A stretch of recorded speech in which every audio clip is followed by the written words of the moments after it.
Zilla Bozamba, Namusuga, Reika Kinlabora, Jeriga, Reika Kinlabora, Audiga, Reika Kinlabora. Ça quoi? Tu as aimé? Oui, oui. Tellement. Ça c'est long.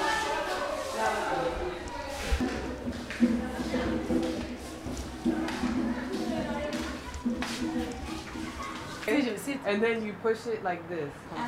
Okay.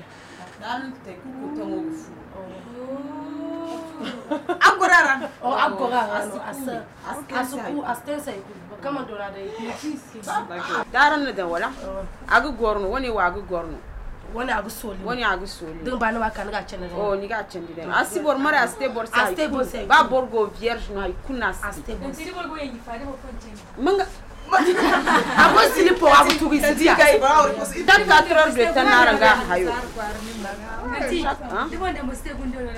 ay kuno ni ste ko ton re gundo kan borgiti aga bangendo why your stomach hurts is because your uterus is trying to push out the blood.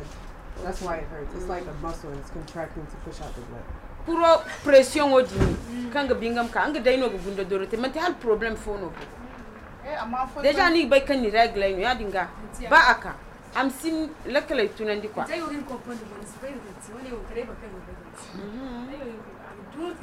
ay be ka to man tay mbo way borno de boro wane du wane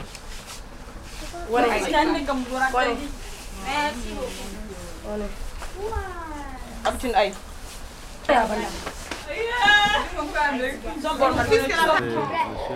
Amadou Faye, monsieur Amadou Faye. Je suis collaborateur. D'accord. Je voudrais savoir un peu comment ça se fait, l'adhésion des enfants, l'acceptation des enfants dans votre centre ici. Oui, pour prendre un enfant ou l'acceptation d'un enfant, ça se passe, c'est juridique. Il faut toujours passer par le juge des mineurs au niveau du tribunal de grande instance. Et il fait une enquête sociale et puis bon, il décide de nous donner une ordonnance de placement pour l'enfant. Oui. Alors si je comprends, ça veut dire que c'est vous qui menez la démarche pour pouvoir récupérer l'enfant ou bien c'est plutôt le juge ou bien, je ne sais pas, les autorités qui vous font recours pour pouvoir... Oui, bon, ça, au début, quand nous avons commencé le travail en 2002, parce qu'il y avait nous-mêmes quelques enfants en danger qu'on a référés, donc il a fallu qu'on fasse le premier démarche pour eux. Mais maintenant, déjà le centre est déjà saturé ou bien reconnu souvent parce que le juge des mineurs peut être en confrontation avec des enfants en situation difficile. On peut se référer à lui directement et lui il nous appelle pour dire il y a tel cas des enfants, est-ce que nous pouvons l'accepter s'il y a la place. Ou souvent aussi il y a la police, si elle a été signalée par un abandon d'un enfant, elle aussi elle signale au juge des mineurs et le juge des mineurs lui signale. Souvent aussi il y a les cadres sociaux, les voisins ou bien ceux qui nous connaissent quand ils réfèrent un enfant. Mais toujours est-il, nous ramenons la chose vers le juge.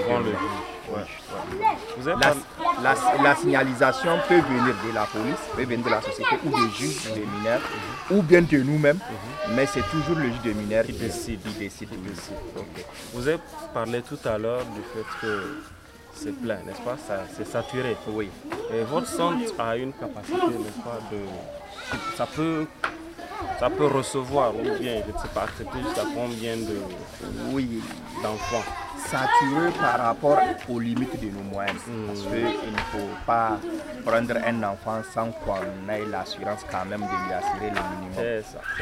Donc, le centre peut avoir une capacité de 200 enfants. Mais avoir capacité de 200 enfants, ça signifie le nombre des employés encore, ça suffit encore un nombre de charges élevées. Donc, maintenant nous sommes à 76 enfants, donc on essaye de gérer avec au moins 15 employés qui sont là. Donc, selon les limites, parce que maintenant, avoir une aide permanente financière, c'est difficile. Ceci m'amène directement à vous poser la question, à savoir vos sources de revenus, vos sources de financement. qui sont ceux qui vous épaulent ou bien vos partenaires qui vous aident à pouvoir amener cette tâche noble? Oui. Les sources de financement, nous n'avons pas un financement permanent. Nous avons que 300 € par mois par une association caritative qui se trouve en Italie, qui nous donne 300 € par mois.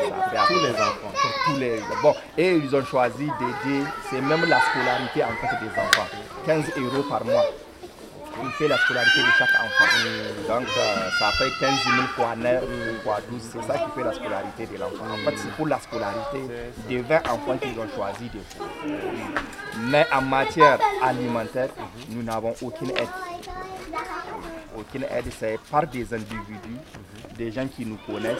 Souvent, quand on a des besoins, on alerte les gens qui ont des moyens ou qui savent les centres et ils nous aident. Au niveau alimentaire, nous n'avons aucune aide permanente. Nous avons une aide auprès d'une ONG Link Niger.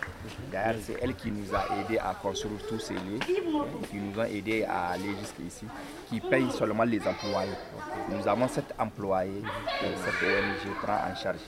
En dehors de ça, nous avons une petite entreprise de l'eau, Piawata, que nous vendons, nous faisons avec les enfants pour avoir quelques ressources pour soigner les enfants, avoir les condiments. Il n'y a pas de cela, 2 semaines qu'on a commencé ça. Sinon, les autres vraiment aident la nourriture, c'est des individus, nous faisons appel. Il y a des gens sur place qui nous aident, des gens comme ONG Eden, le docteur Ango. Donc, qui nous aide aussi, qui aide aussi plus de 5 enfants à aller à l'école. D'accord. Merci beaucoup. Okay, nous sommes passés, c'est notre première n'est-ce pas, phase comme ça. Nous souhaitons vraiment continuer. Du peu qu'on puisse faire, vraiment, nous allons essayer de continuer notre coup de main aussi afin que nous puissions continuer le sourire. Merci beaucoup parce que nous disons rien que même venir les visiter, ça leur fait du bien. À plus forte raison, quelqu'un qui vient avec en cette période de préparation de rentrée pour tous ces kits scolaires. Merci beaucoup. C'est un souci qui nous a été enlevé pour la scolarité des enfants. Déjà à la rentrée, ils ont de quoi à commencer le cours. Donc c'est une grande aide. Parce que l'éducation, quand même, c'est important pour les enfants. Sur tous ces cadres, dans ces cadres. Ok, merci beaucoup. De famille. Oui, oui.